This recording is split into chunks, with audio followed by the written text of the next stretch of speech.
Welcome back. స్థానిక సంస్థల ఎన్నికలు జూబ్లీహిల్స్ ఎన్నికల్లో సీఎం రేవంత్కు తమ సత్తా ఏంటో చూపిస్తామన్నారు మాల సంఘాల జేఏసీ నాయకులు.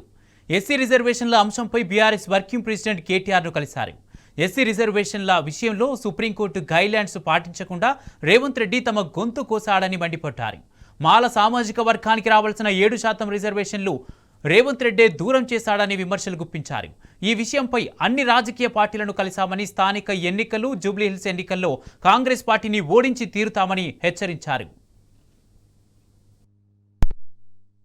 రాష్ట్ర మాల సంఘాల జేఏసీ ఆధ్వర్యంలో BRS party working president KTR గారిని కలవడం జరిగింది.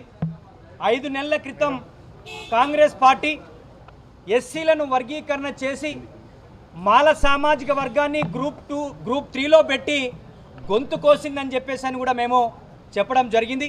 శాస్త్రీయంగా వర్గీకరణ చేయలేదు. మాల సామాజిక వర్గానికి 7% రిజర్వేషన్ రావాల్సి ఉండే.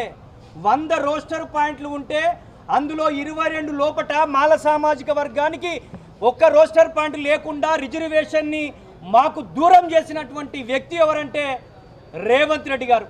అందులో భాగంగా స్థానిక సంస్థల ఎన్నికల్లో జూబ్లీహిల్స్ ఎన్నికల్లో జరిగేటువంటి ఎన్నికల్లో మా మాల సామాజిక వర్గానికి సంబంధించిన ప్రతినిధులు నిలబడతారు.